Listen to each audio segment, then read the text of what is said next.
Yes, sir. It's your boy B Hayes. We're back with another one, guys. So let's go ahead and jump right into it. Before we do so, watch out for spam WhatsApp down in the comments down below. So tomorrow, guys, get ready for tomorrow. Tomorrow is the day after Thanksgiving, so the market will be closing early at around 1 o'clock. So in this video, I'm gonna share my opinion, what I expect to happen for the overall market and what's about to go down, and also put a few stocks on you guys' radar to look at on tomorrow, which it'll be a short day. So be very mindful. And if you do get any positions, I will hop in and hop out if they, high risk, high reward type of plays, which we'll get into. But some positions you might want to be positioning yourself and getting into, depending on how we had closed on Wednesday, which was a hot market.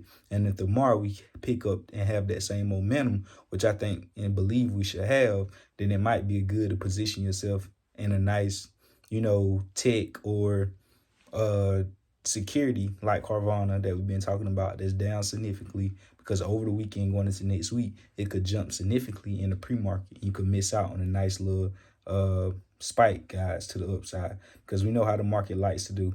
But anyways, let's go ahead and take a look at this right here. Global stock rise on the signs of Fed slowdown. As we know, the Fed is signaling that they might be less aggressive with hiking interest rates, and that in return is going to make the market more bullish. The U.S. market was closed on Thursday for the Thanksgiving holiday after rallying in the previous session following the release of the Fed minutes.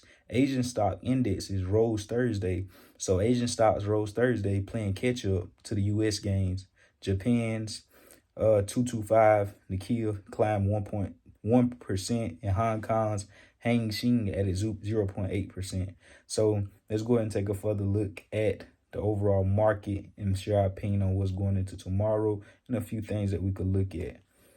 So as we know, guys, Carvana did have a amazing Wednesday, up over 18.8%. After hours, it went up another 2.4%. I alerted you guys to getting that in VIP at the $6 range. So you should be well up in profits in that position. Some people is still down slightly a bit from that was in at the $10 range. I'm slightly down a bit in my cash out position, but I also own Carvana and Webull. So I'm up in one, bought at 6, and the other one I'm down a little bit because I bought at 10. And, I got it the first time, but I was in and out of it. But anyways, I'm very transparent with you guys. But anyways, go ahead and take a further look. I'm not sweating Carvana one bit. We got insiders loading up. One executive about $1 million worth of Carvana. Executive buy $1 million worth of Carvana a day ago. And then just today, we got more news about 12 hours ago that a president of the company buys $240,000 worth of Carvana, and they know exactly what's going on. Like I say, guys, it's just a little homework. Use me as homework, use them as homework, and come up with your own conclusion at the end of the day. Just because one person or entity or whoever is buying wood, that doesn't necessarily mean the trade is going to go in that favor, but it does give us a nice indication and signal, right? So just a piece of homework. But anyways, as we know, Tilray look like it's ready to pop off as well, guys. We also alerted this penny stock on last week.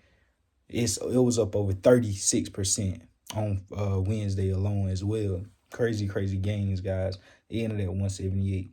So let's take a look at Bitcoin. Bitcoin is sitting at $16,481. We see it ran as high as 16,700 and came back down. I'm looking forward to hold up around 16,300. If it holds up there, it'll bounce back up, break through 17, and possibly try and run towards the 19,000-20,000 range before coming back down, guys, because I do believe the market is going to be bullish and come right back down one more time and then spike off again. And the only way it don't come back down, which it could be the end of it, but the only way it don't come back down and it what stops it from reversing and going all the way back is if we have amazing news, that the Feds is going to be less aggressive with hiking interest rates, be less aggressive tightening balance sheets.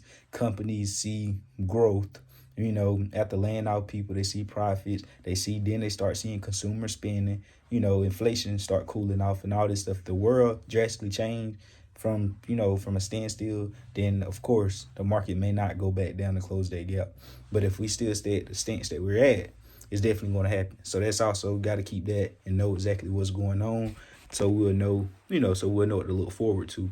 So anyways, guys, you already know what to do. Add your boy on Instagram at the BA Show. I love y'all. Get in VIP, and we